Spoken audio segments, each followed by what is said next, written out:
Hi everyone, in this video of Accelerated Chess Dragon, we're going to be looking at a game played between Paul Keres and Bobby Fischer. This was played in the 1959 Candidates Tournament, and without further ado, let's look at this game. Keres starts by playing the move e4, and we have c5 by Fischer, the Sicilian defense. Knight f3 by Keres, d6, d4, c takes d4, and now knight takes d4. Knight to f6, and now knight c3. And here, Fischer decides to play the move a6 and go for the Najdorf variation. And after a6 is played, bishop to g5 by Keres. And, well, back in the 50s and 60s, this was a common way to play the Najdorf variation. You basically play bishop g5, you push your pawn to f4, and then you bring your queen out to f3, and maybe even this bishop to c4. And that was the basic idea back in the 50s and 60s, and another illustrative game to show how well it worked is David Bronstein versus Miguel Najdorf. So here e6 by Fischer. Fischer is trying to break the pin later on with bishop to e7, and now f4 is played by Keres. Bishop to e7 by Fischer, and now queen to f3. And here Fischer decides to play the move queen c7. He's trying to develop the queen, maybe put pressure on the c-file later on if this knight were to move. And here, Keres decides to castle queenside.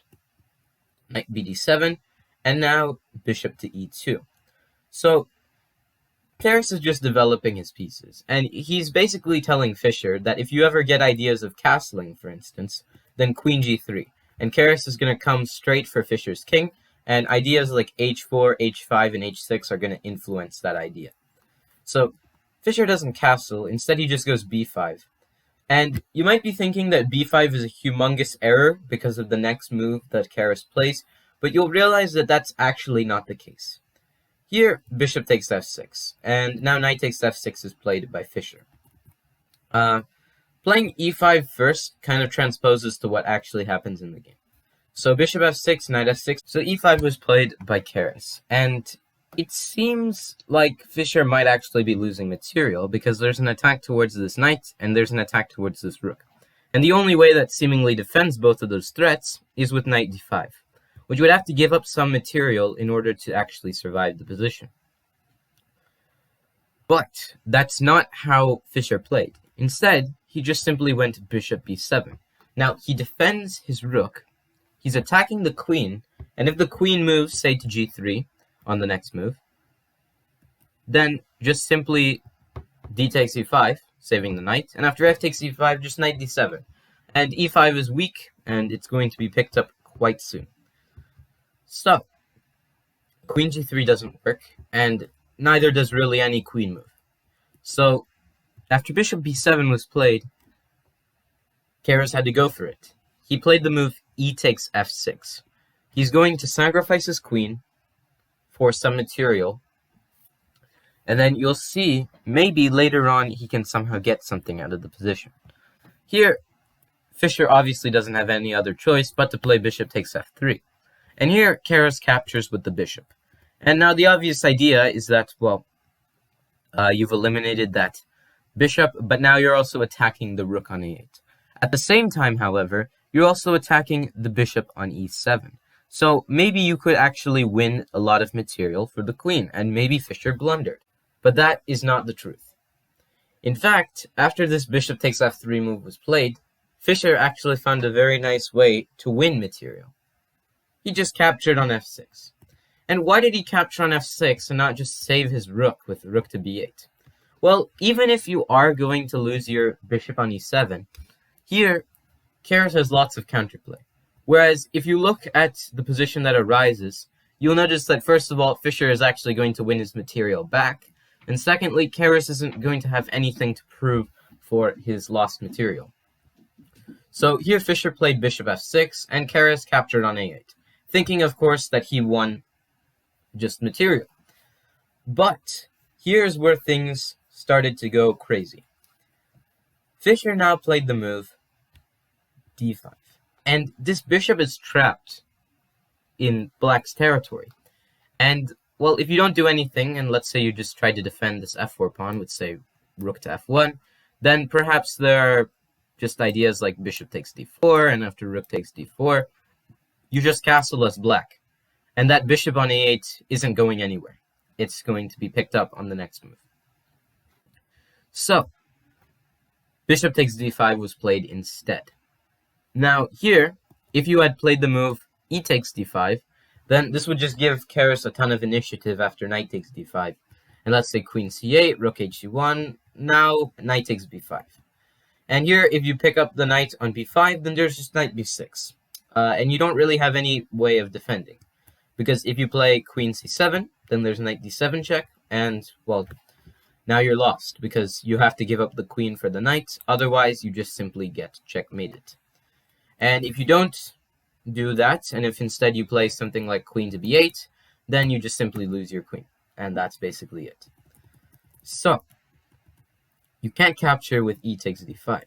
So what can you do? Well, you could play queen takes f4 check, right? Well, if you do this after king b1, it still leads to a similar idea. After king b1, there are two moves, either bishop d4 or e takes d5. If e takes d5, then knight takes d5. And you might think that you have a way of surviving with queen takes d4. Because, let's face it, if you move the queen back, just the same idea is going to come back and haunt you. So, queen takes d4, knight c7 check. You're not going to immediately capture the queen. Instead, you check, and now, after king moves, you capture on d4. The bishop recaptures, and knight takes a6. And, well, more or less, Keres has managed to equalize in this position. He might not have wanted to equalize, but considering that he was just forced to give up material, I think equalizing would have been the best decision for him.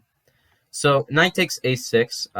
This would have happened if queen takes f4 check was played. And after e takes d5, we already explored what happened there. So, what move does that leave left? It leaves bishop takes d4, and that is what Fischer played. He simply did this, and it may seem like a similar position to what I just went over, but I assure you it's completely different. The rook captures on d4, so just winning the bishop on d4. Now e takes d5, and what difference does this make compared to the previous positions we saw? Well, there's one major difference. That knight on d4 isn't there, and with that knight not being there, there isn't really much to worry about as Fischer. So, Fischer has eliminated a key player in Keres's game, and after e takes d5, knight takes d5.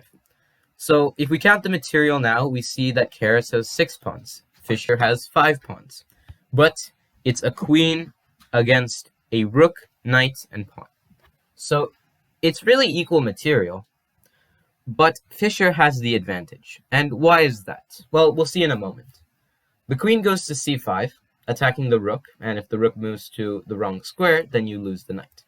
So check on e1, king f8, and here, c3.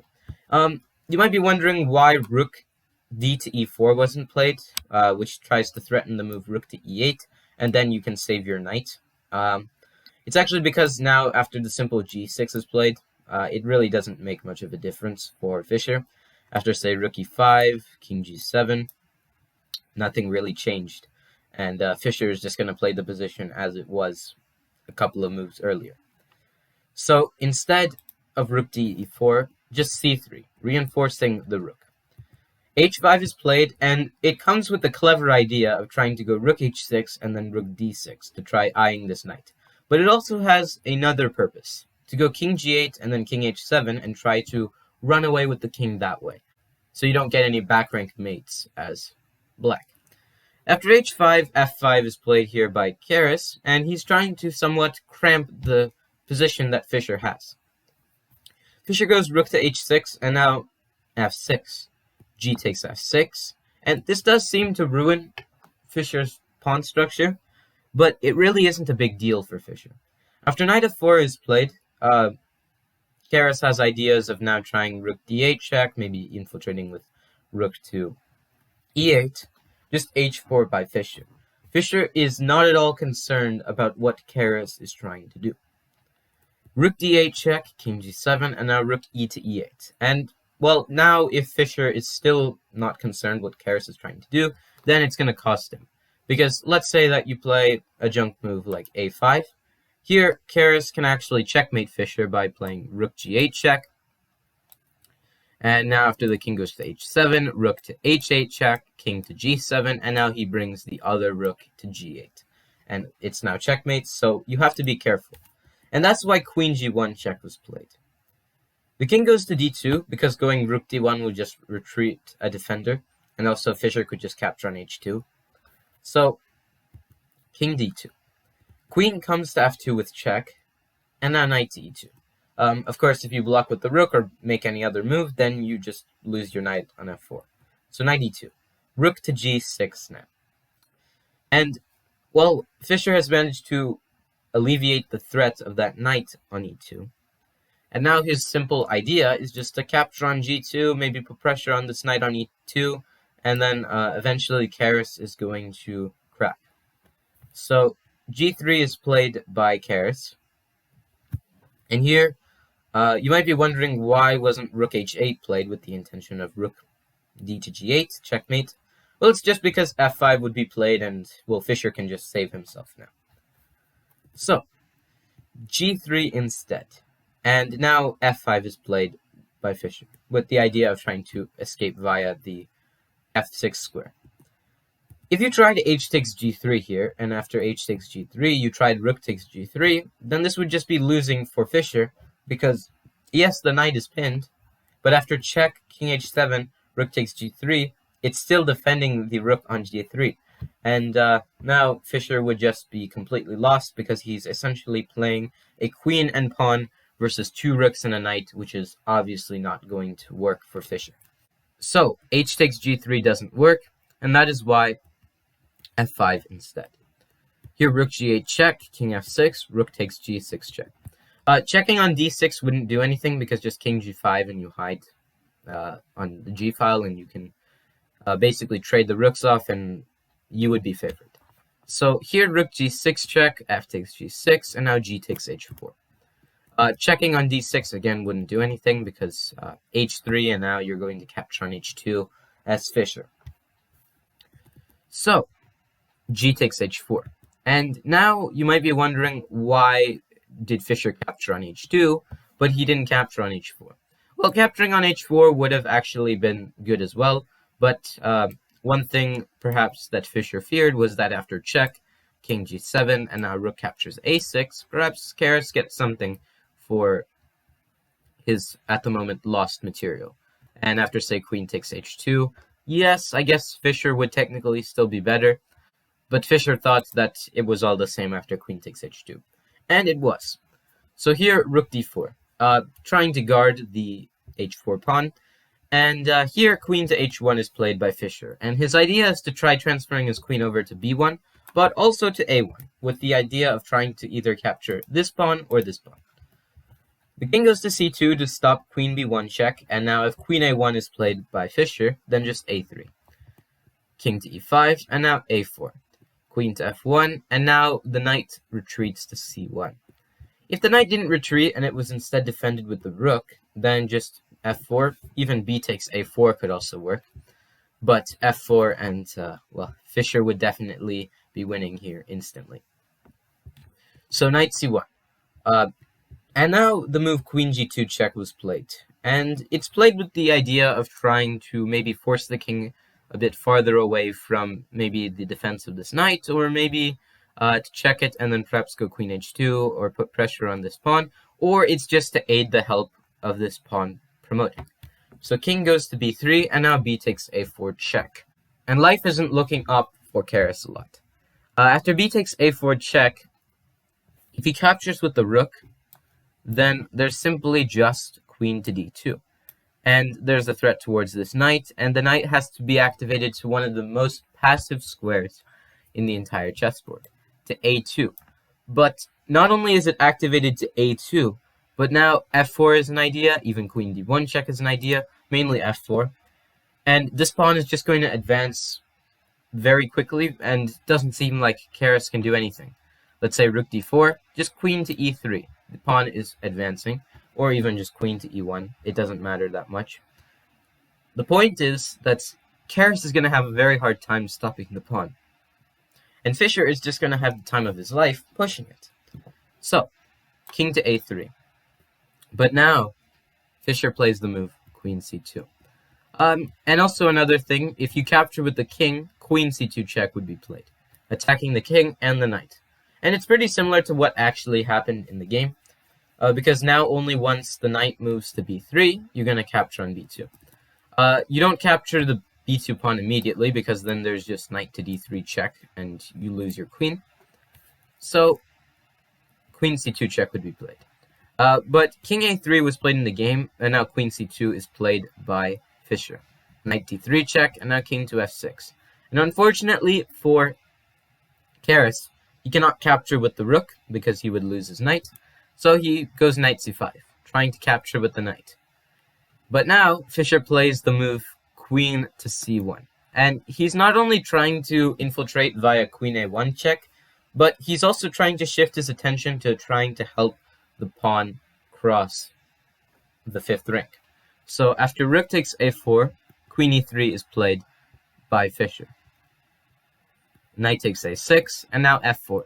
So Fischer is just going to advance his pawn down the board, and if Keres doesn't do anything, then it's an easy win. Rook d4.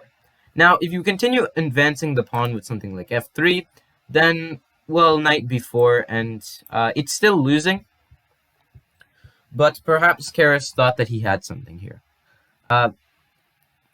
If you go f2 now, just a simple move, knight to d5 check, and you would lose your queen. So you would have to move the king back, let's say to g7, and now if you try knight d3, f2 could be tried here, but knight takes f2, and after queen takes f2, yes, Fischer is playing a queen against a rook and two pawns, and he doesn't really have any compensation, which is the major reason why he didn't play f3.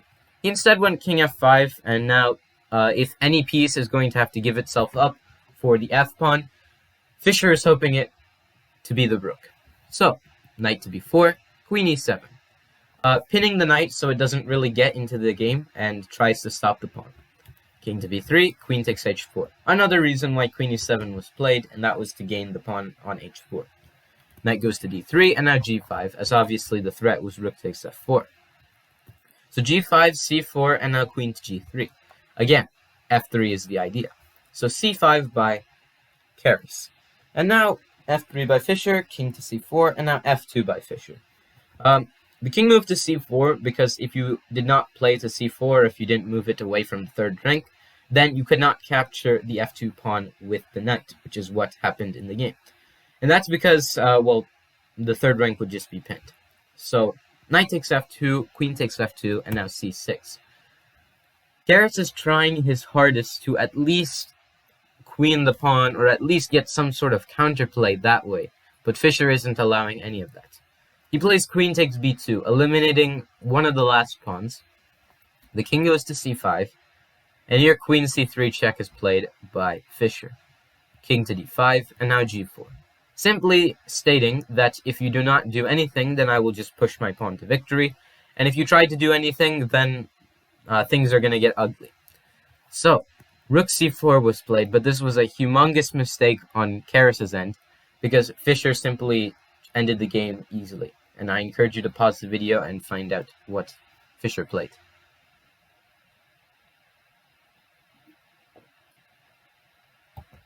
Okay, so this last move is not any combinational sequence. It's not a tactical blow. It's just a simple queen e5 checkmate. And Keres missed this, and after this queen e5 move was played, it's checkmate, and Keres lost. So, that was the game. I hope you all enjoyed it. If you have any suggestions or feedback for me, please let me know in the comments section, and stay tuned for more chess.